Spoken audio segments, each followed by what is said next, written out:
right, let's take a look at our lesson for today. Today we're going to be looking at calculating the area between curves. That's the topic that we're going to be looking at. So let's look at the formula that goes with this. So area between curves. In order to be able to know how to plug into the formula, we need to know which function is larger than the other one. For this first formula, and we'll talk about it also in terms of the picture. So this first formula goes with this picture right here. And so if f is larger than g, and as you can see in this picture, f is this one on top right here, and it is larger. In other words, you can think of it as taller than g, and you see g is on this lower picture right here. If that is true, if f is larger than g, then this is the formula that you would use. The area, to calculate the area, that's this highlighted part right here, to calculate the area between the curves, what you would do is you would find out where the area starts and where the area ends. In this figure, it starts at A and ends at B. That's why our numbers here would be A to B. And then we would simply subtract f of x minus g of x. That's the formula, period.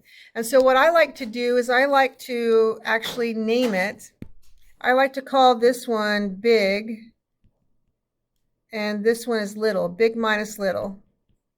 And you're going to be surprised at how much you use that big minus little. It's used not in just this lesson, but many other lessons, the big minus little. So we're going to find the area between the curves. We integrate from the beginning to the end of big minus little.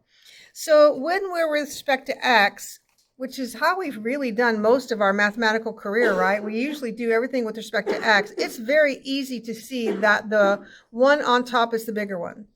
Right? You with me? It's the bigger one. Why is it bigger? Because it's taller. This is the bigger one because y is bigger. Right? You with me? So this one right here, the blue one, is bigger because it's taller, because the value of y is bigger here than it is down here. The one that's a little confusing for us sometimes, because we're not used to working with respect to y, is when we've got a region that is like this, where the bigger isn't the one on top, which is kind of confusing to students. It's not the one on top. But I want you to think about, really, why did we choose the blue one? Why did we choose it? It's because y is bigger there. Are you with me? We chose it because y is bigger there. So how are we going to choose which one is bigger here? We're going to choose which one where x is bigger. Where would x be bigger? In this case, y is bigger when it's taller. But when we're in terms of y, like this one, x is bigger when what? When it's farther right. Right? So the bigger one is going to be the one that's farther right.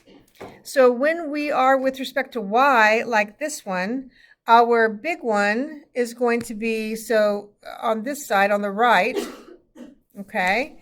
And so that's f of y is showing us right there. That's the large one. And the small one is going to be the one on the left. Okay, so if we want to label it, we certainly could. We would call this one's the big one, and this one is the little one. One of the reasons why it's really important to graph the things that we're going to be calculating, it's really important to graph them so that we could visually look to see which one is bigger than the other one. Because if we set it up wrong, actually, this would be a check for you. If you set it up backwards, you're going to get negative area. And I'm just here to say you will never get negative area when you're doing area between curves. You should never get a negative answer. If you do, something is wrong. You should make yourself a note. You should never get a negative answer when you're calculating area between curves, ever. If you get a negative answer, you have done something wrong. Either you've chosen the wrong bounds, the A and B bounds, or you've chosen the wrong one that's big or little. You've done something wrong. Okay, so we should not get a negative answer. And that's the overview of what we're learning today. And so we're going to do several examples that go through this concept. Okay, before I start on the examples, are there any questions about the overview that I just gave on the formulas, the new formulas that we're going to be using, that we need to put them in order of big minus little? Okay, so let's look at our first example. They were kind enough to draw it for us, to draw the graph. If they don't draw the graph, you are required to. Okay, you are required to draw the graph if they don't. Okay, so let's see. We've got, we want to be bound by y equals x squared plus 2. Okay, I think we can see that that's this one right here. Y equals x squared plus 2 is this one. We want to be bound by y equals negative x. And I think we can see that this one right here is y equals negative x. And we want to be bounded by x equals 0. Okay, so x equals 0 would be this part right here. And x equals 1. Okay, so what we're looking for is we're looking for the area bounded by those, lines and curves. And that area is going to be this, which is right inside of here. This is the area we're going to be calculating. And that's what we're going to be finding, is we're going to be finding this area between the curves. Okay, so we're looking for the area between those curves. Okay, great. Now let's work on setting up our integral. Okay, so the area is going to be the integral. So if we look at that purple shaded part, what x value do we start our, does the figure start at? What x value do we start at? We start at 0, so that's the lower bound of our integral. And what is the largest x value that we go to? 1. So that's how we find our bounds. We found 0 to 1 because that's what the figure looks like. Now we need to do big minus little. Okay, big minus little. So big is the taller one, which is the blue one, right? So big is x squared plus 2 minus, and I always do a bracket because, whatever we have coming after, I'm going to have to distribute the negative to, and whatever that happens to be. Okay, so little is going to be the pink one, right? So big minus little. So the blue one, and I'll just label this. The blue one was big, and the pink one was little. Okay, so big minus little. So we've got the big one was y equals x squared plus 2, and the little one was y equals negative x. Okay. All right, so I'm working on my formula. I've got my bounds. My big is x squared plus 2. My little is negative x. And that's what I'm going to be tasked with calculating. Okay, sometimes they'll give us a calculator, sometimes they won't. This one we're going to do by hand, just to get kind of in the swing of things. I'm going to clean this up a little bit before I do my antiderivative. I actually would prefer them to be in descending order. It's just my choice. You don't have to do that. So I'm going to rearrange it. I'm going to say x squared, and then a minus x will be a plus x plus 2 dx. And so that's what I'm going to do my antiderivative of. Okay, so we do our antiderivative. So the area is going to be, the antiderivative of x squared would be what, 1/3 x cubed. The antiderivative of x would be 1/2 x squared. And the antiderivative of 2 would be 2x. And I'm going to evaluate that from 0 to 1. Okay, so I'm going to pause just for a second to make sure we're all okay. So this should be pretty straightforward. Yes, ma'am? Okay, good question. So the reason that I'm not putting plus c is because I have these bounds right here. When I have those bounds, when I have numbers on my integral, I don't put a plus c. Instead, I evaluate it for those numbers. Yeah. So that's why I'm not doing a plus c. Any other questions? Okay, so now I'm going to substitute the 1 in. So I've got 1/3 times 1 cubed plus 1/2 times 1 squared plus 2 times 1 minus. And then I would sub the 0 in, which we know, is going to wipe everything out because it's a polynomial. I'm just writing it down there so we have it. You obviously can just write minus 0 if you want to. It's okay. And so now it's just a matter of arithmetic. We're just doing arithmetic now. So our area, and actually I think this is very cool that I can calculate the area of this figure, which has got a curve on the top of it. I mean, that's not a regular geometric thing. I wouldn't be able to do that with geometry with that curve there. So I think it's cool that calculus can do that for us. They can calculate the area of unusual shapes. So let's see. So I've got 1/3 plus 1/2 plus 2. And yes, I know, yes, we need to find a common denominator. So if this were, like let's say it was on the AP test or on a test, you could totally stop right here if you wanted to, and you could box it for me. That's okay. I'm going to go ahead and find the common denominator and add it together just so that we're, accustomed to that. So our common denominator would be a 6, right? So that would be 2 6 plus 3 6 plus, what would that be, 12 6. So this gives me 17 6. And I don't have any units. If I did, I would need to say units squared. I'll just put it there. I mean, I don't have any, but it would be units squared if I had them. So that's the exact area between those curves. Okay, I'm going to pause here for a second. So that's our very first example on area between curves. How are we doing? We okay? Okay. All right, let's go. We've got a few more to go through. So everybody good? Yes? So for time's sake, if it's all right with y'all, I'm not going to do the next, we're going to set the next one up, but I'm not going to do the, all this right here, arithmetic right here. Okay, it'll just be faster. I know y'all know how to do that, right? Y'all know how to do antiderivatives and do f of b minus f of a.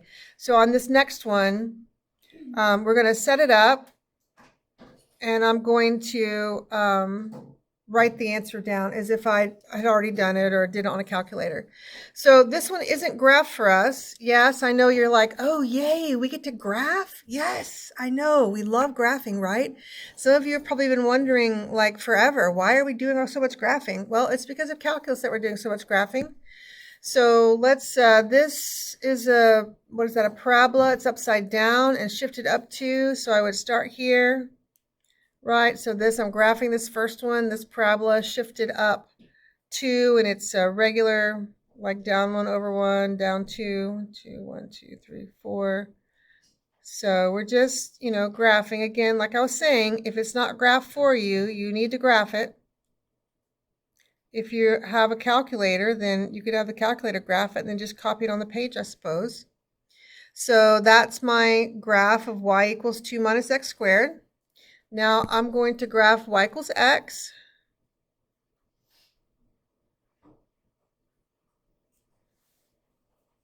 Isn't that lovely how it just erased? There we go.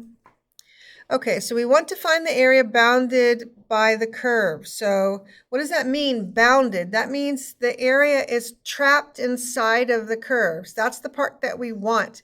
We want the part that's trapped inside. Okay, can we see what that part would be? Y'all see that, what that would be trapped inside there? It would be this portion in here, right? That's all trapped between the curves.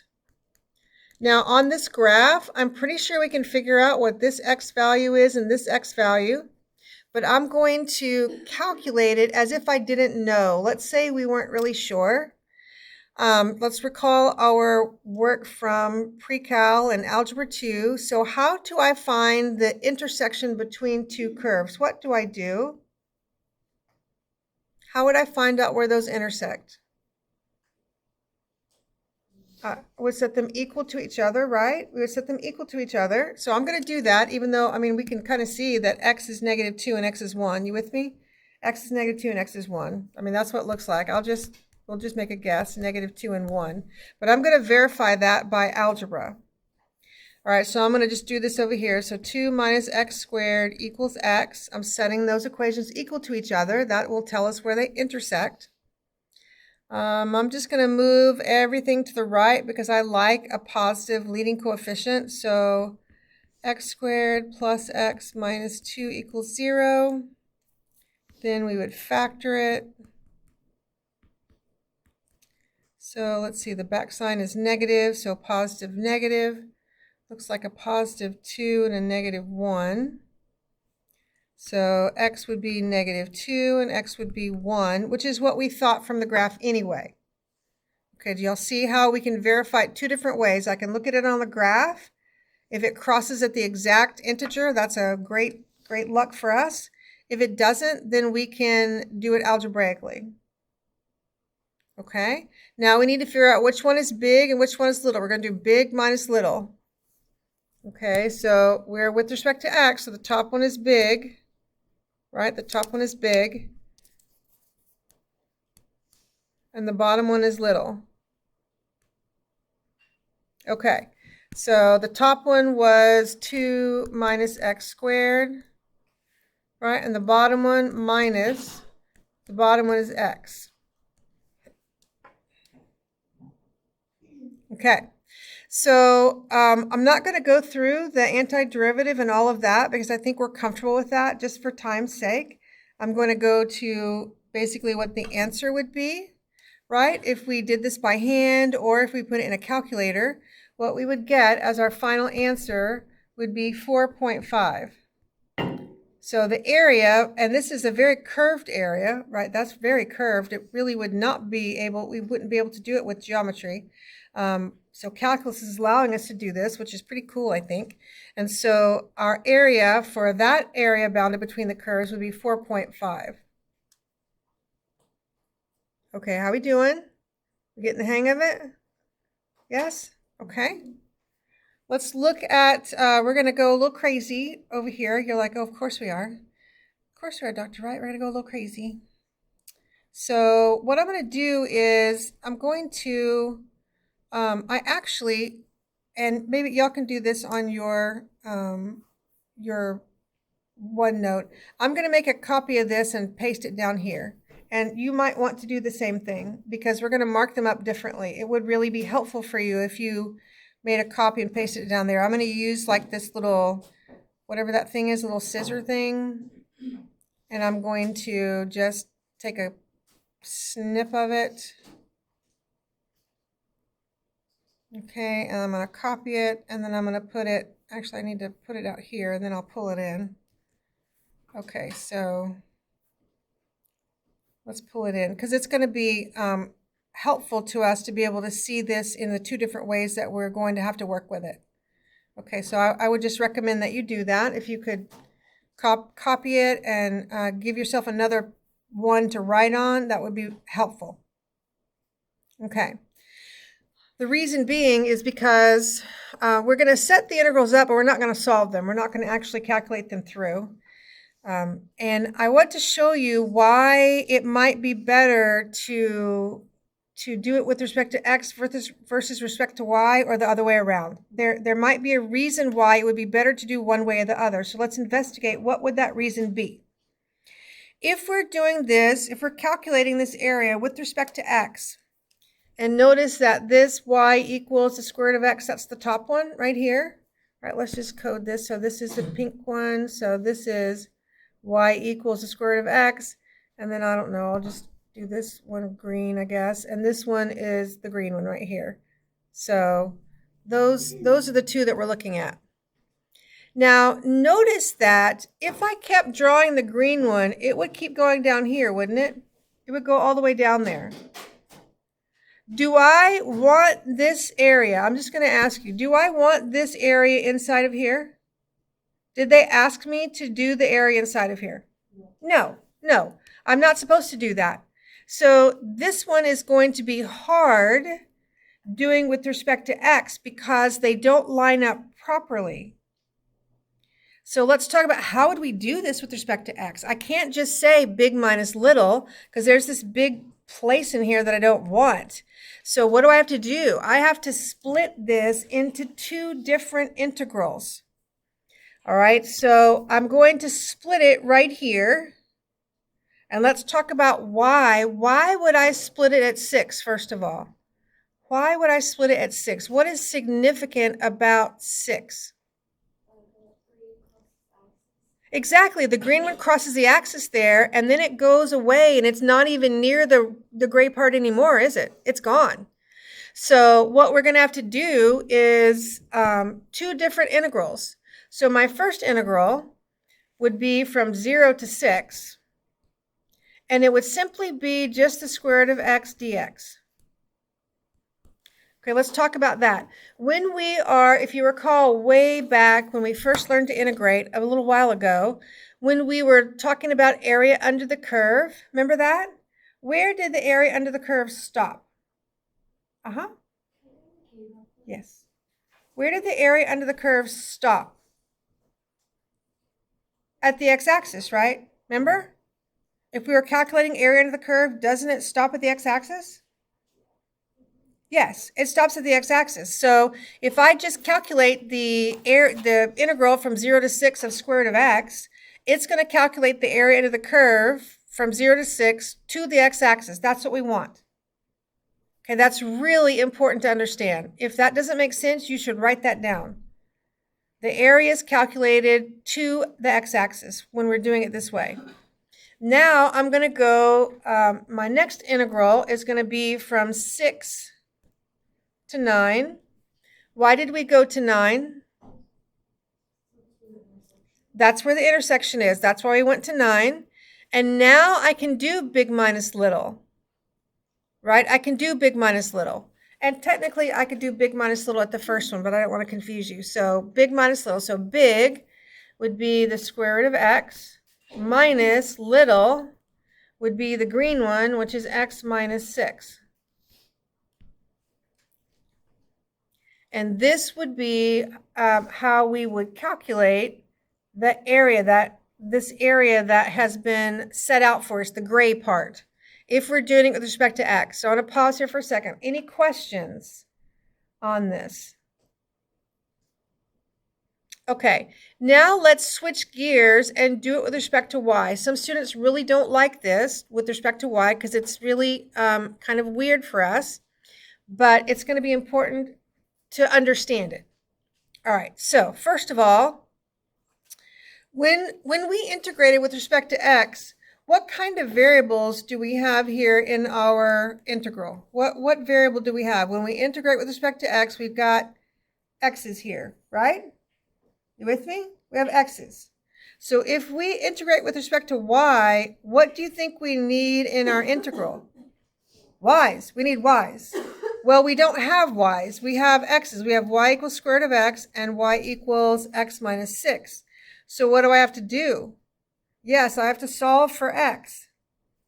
So let's just write ourselves a note. We must solve for x. In other words, x equals y stuff, right? X equals a bunch of y stuff. That's what we're looking for. Solve for x, which means x equals y's. All right, so let's do some work. So we've got y equals the square root of x. We need to solve for x. So I would square both sides, and I would x equals y squared. The other one, we've got y equals x minus 6.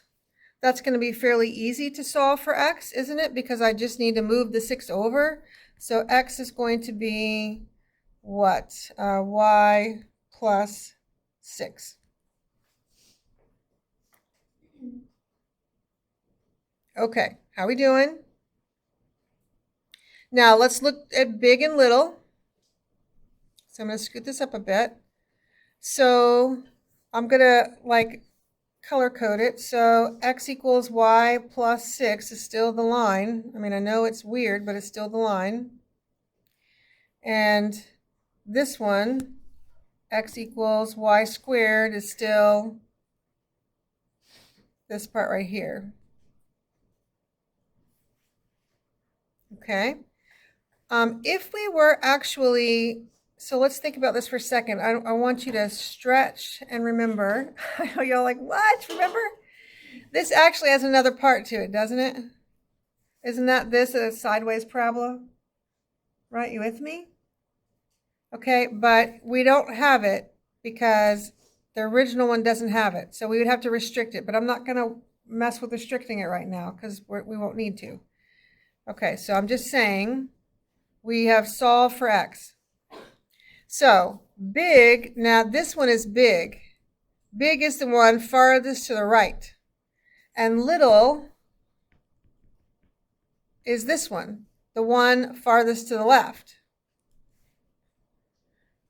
Now, as we think about this, and actually I'll get my ruler here. Let's just look at the ruler. As I run this ruler over here, is the pink one always, look at the shaded area, is the pink one always to the right of the green one? As I just use my ruler and just measure, is the pink one always on the right? Yes. The pink one is always on the right, so for this one I only need one integral. I don't need two. Oh, I'm sorry. Well, right, okay, you know I'm terrible left and right. Okay, left and right. Right, yeah, right is pink, right? Right is pink. The pink one is always on the right, right? The pink one is always bigger than the green one. You with me? Yes. The pink one is always bigger than the green one. Always. It's always to the right of the green one. So therefore, I just need one integral.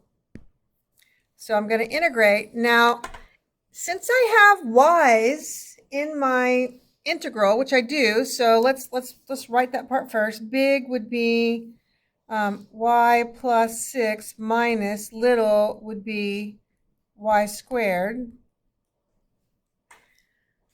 What bounds do you think? I'm going to be able to put x bounds when I have y's? No. They need to match, right? I need y bounds. What's the lowest y value in the gray picture? 0. 0 is the lowest y value in the gray picture, right? What is the tallest y value in the gray picture? 3. So I'm going to do 0 to 3 of this. Now, I will tell you, it doesn't matter which one of these integrals we put in our calculator. They're going to give us the exact same answer. The exact same answer. Now, if I was doing this by hand, do you think, would I rather do the top one, with respect to x, or would I rather do the bottom one with respect to y? Like, totally the bottom one, right? Because there's just one integral versus two, and I don't have radicals. It would just be way easier. Is that the right picture for the y one? For the y one. Well, because if the thing is y plus 6, is that the correct line for y plus 6? Okay, good question. So it's very confusing, right? Switching from x's and y's. So the graph itself is exactly the same. So this green graph right here, and I switched the green and the pink, which I shouldn't have done, because maybe that's confusing us. This green one right here is this green line, period. Okay, that line, whether I put it with respect to x or with respect to y, is the exact same line. They're the exact same line. However I write the equation doesn't matter. It doesn't change what the line looks like. Does that make sense? Yes. And so, okay, wait, for the top one, then yes. How did you get that square root of x is bigger? Okay, because since we're with respect to x, the taller one is the bigger one. The taller one. The taller one is the pink one.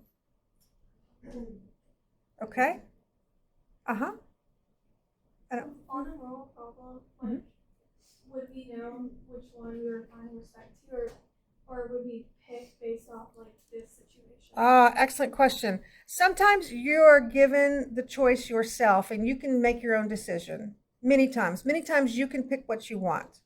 And so if you wanted to do this with respect to x, you totally could.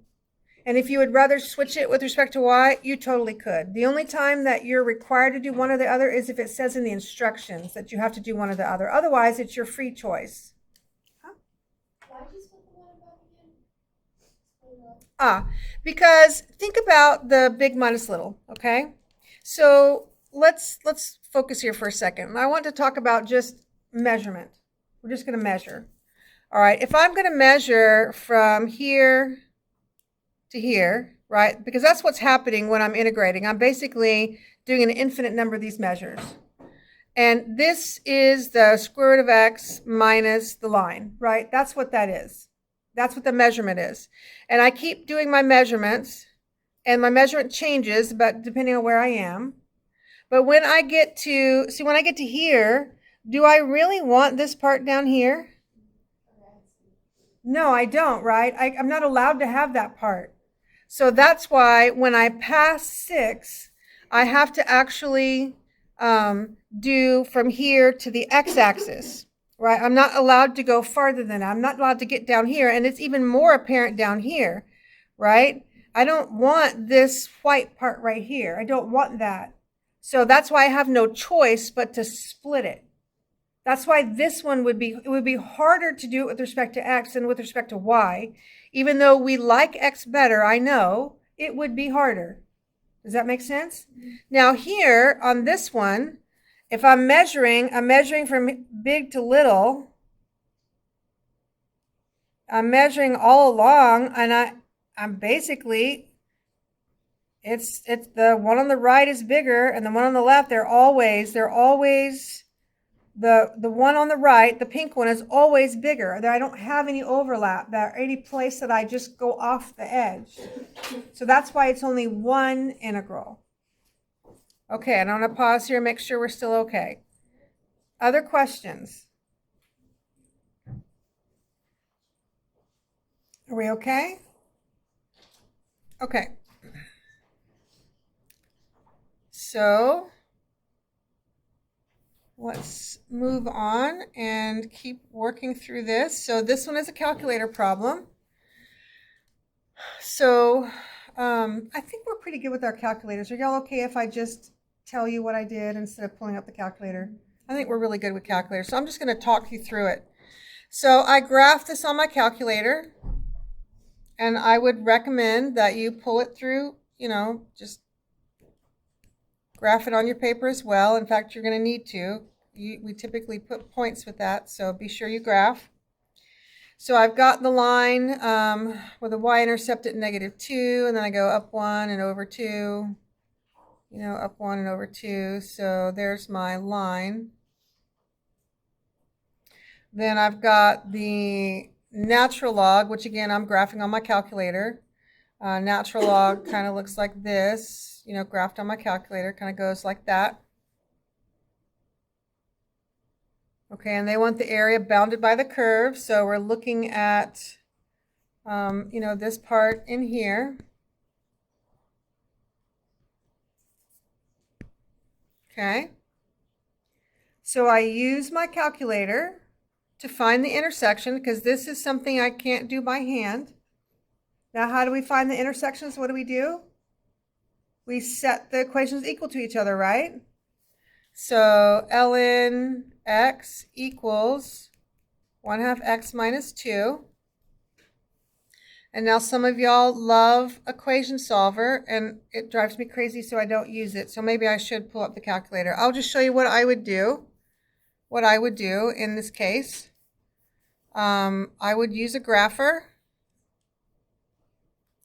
And I would type in y equals, where's my ln x, and graph it. Then I would put in y equals 1/2 x, is it 1/2 x minus 2? Okay. Then the way that I would get these numbers is I would intersect the numbers, these two graphs, right? I would do menu, analyze graph, intersect. So I go from here to here. Now I want this, everybody with me? Okay, we need to be together. This, I need to use this number, so I'm going to store it. So I click on it, and I hit Control Store, and I give it a letter like A. Enter. So there's that intersection. Now I go menu, analyze graph, intersection. So I want this one over here. I intersect here. Again, I want this number because I'm going to use it in a minute. And so I highlight it. I hit Control var, and I'm going to name it B. Enter. On my work, on the graph that I have graphed, I would label those 2 points and say A equals 0.14555 and B equals 8.21093. That's what I would say. Okay? So then I would go to another page, a calculator page, where I put my integral. And I'm going to go from A to B of big minus little. Okay, big was, and actually I have the functions there. Let's look at our grapher and see what I put first. Let's see, F1 is the blue one, that's ln. And that's what the big one is, right? F1 is ln, so I would do var F1 of x minus then var F2 of x dx. See how it's nice to have it stored there so I don't have to write that stuff over and over again? And then I just hit enter, and that's my answer for the area between curves. Okay? If you store, I highly recommend that you store the intersections because the calculator stores the whole number. If you round, then you are most likely going to get the wrong answer by just a little bit. And they're very picky. Your answer has to be correct to the thousandths. Okay, so we go back over here. Is everybody okay with this? Can I shift from here? We good? Okay, so then we go here, and so we say, I would recommend that you do this, that you label this. This is, was it 0.14555, and I'm calling that A. And then I'm going to label this, which is 8.21093, and I'm going to label it B. You have to have this written on your paper to be able to use the A and B. You have to write what A and B are. Now I can just say integral from A to B of ln x minus, big minus little, little was 1/2 x minus 2. And then we can just write our answer, which is 8.784. Okay, so that's one that we've done in the calculator. Are we okay? Can we handle that one well? Okay. So on number 5, this one is our, now I had a question earlier. What do you think, the way this is set up, how do you think they want us to integrate this one right here? With respect to x or with respect to y? With respect to y. They're being nice to us. Why? Because if you look at this, if we try to do it with respect to x, it would be really hard because we'd have to split it right here. Right? It would be really hard. But if we want to do it with respect to y, it would be great because, you know, this part right here is always bigger than this part right here. I mean, the blue one is always bigger than the green one, so that would be ideal. Now, of course, we need to figure out which is which. I think we should know, right? This one, let's see what color I have. I've got green. This one is the green one, and this one is the blue one, right? That's what that is. So I'm going to integrate. Here, it looks like these cross exactly. If I was worried that they weren't exact, what should I do? I should set them equal to each other, but they are exact. It goes from -2 to 1. It's the y value. Oops. It's the y value, not the x value. Right? The smallest y value is -2, and the biggest y value is 1. You with me? And why did I do y's? Because I'm going to be putting y's in here, right? You can't mix them.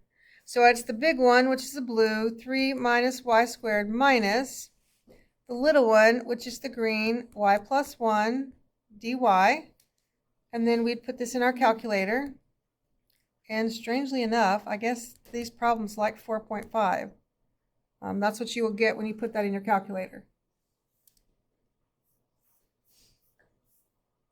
Okay, so if I was unsure if that intersections were correct, I would just do 3 minus y squared equals y plus 1.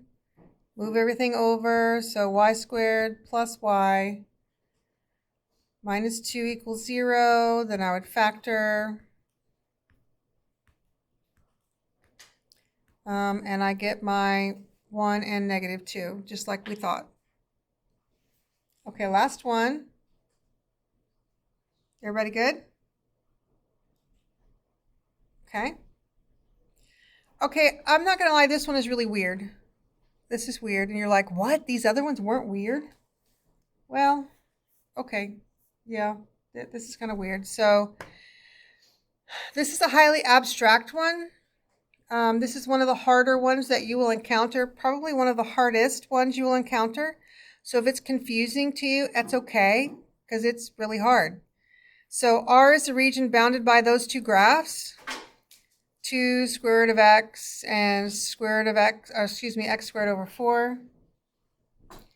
They say that if the line x equals k, we'll just pick something random, x equals k, divides R into 2 regions of equal area, what is the value of k? I'm going to take this. I'm just going to make it like that. I don't know. I'm not going to put it on an actual integer because we don't know what it is. Okay, we're going to call this is k. All right. So what we're going to do is we're supposed to be to 2 equal regions. So I'm going to integrate from 0 to k of big minus little. Big is 2 square root of x minus little is x squared over 4 equals. So that area should equal the area from k to 4 of big minus little to square root of x minus x squared over 4 dx.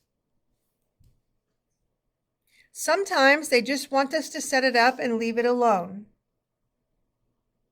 Okay, sometimes we would set it up like this and we would be done. But they do actually want us to find k. So unfortunately, we are not done. Okay, so what in the world does that mean? That means I have to do the antiderivative and keep, we're going to have k's. So it's going to be a little crazy, but it's going to be okay. So let's jump in. And luckily, these antiderivatives are going to be the same, right? The antiderivative of 2 square root of x is the same as the antiderivative of 2 square root of x. I mean, they're the same. So I'm going to go out here to the side, 2x to the 1/2, and I'm going to think about this right here, 2x to the 1/2. I'm just thinking. This is scratch work. So if I want the antiderivative of this, I would add 1 to 1/2, and I would get 3/2, right? So I would get 3/2, and then I would multiply by 2/3. I mean, that's what I would do. I'm doing scratch work over here just to save some room. That's how I would do the antiderivative. The antiderivative of 2x to 1/2 would look like this, right? So that would be 4/3 x to the 3/2. That's the antiderivative of 2 square root of x. And let's, equals, let's just go ahead and put it over here. It's going to be 4/3 x to 3/2. Okay, that's the antiderivative.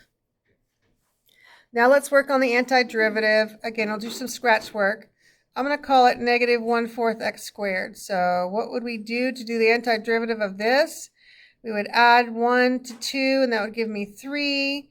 And then I would divide, so that would give me a 3, and then I would divide by 3, and that would give me negative 1/12, right? That would be my antiderivative. So I've got negative 1/12 x cubed. And I've got negative 1/12 x cubed. It's the same antiderivative. And on this side, I'm going to go from 0 to k. And on this side, I'm going to go from k to 4. Okay, so I'm going to pause for a moment. How are we doing? As soon as we do our f of b minus f of a, we can use a calculator. But we can't, the calculator can't integrate from 0 to k. It doesn't know how to do that. All right, so let's sub in our k. So I've got 4/3 k to the 3/2 minus 1/12 k cubed minus, and when I put a 0 in there, I'm going to get 0, right? I'm going to get 0 for the 0. Okay, so now I'll go the other side. Let's put the 4 in. So I've got 4/3, 4 to the 3/2 minus 1/12 times 4 cubed minus, and now we're going to put the k in, 4/3 k to the 3/2 minus 1/12 k cubed.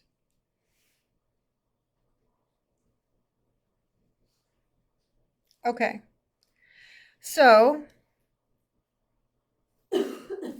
on the left, there's not much I can do, so I've got 4/3 k to the 3/2 minus 1/12, I can't even write 1/12, 1/12 k cubed equals. So here we could use our calculator if you wanted to. I already did it. So the square root of 4 is 2, and 2 cubed is 8. And so 8 times 4 is what? 32 thirds. And then 4 cubed, whatever that is, that turns into 64 twelfths. And then I've got minus 4/3 k to the 3/2 plus 1/12 k cubed. And like equations go, I need to combine like terms, so I'm going to take these two right here, and I'm going to move them over to the other side with the other k's. Right, I'm going to add 4/3 plus 4/3. That will give me 8/3 k to the 3/2. Then I'm going to add, I've got negative 1/12 minus 1/12, which would give me negative 2/12 k cubed equals 32 thirds minus 64 twelfths. At this point, I use my calculator at this point. Now, I'll show you what I did on my calculator. I'm not going to pull it up, but I graphed on the left side. We'll call this one, I'm going to color that one. That one graphed like this. And this one graphed like this. And here, between 0 and 4, 4 was like right here. So my answer has to be this one, because this one was between 0 and 4. And that means k is 1.764.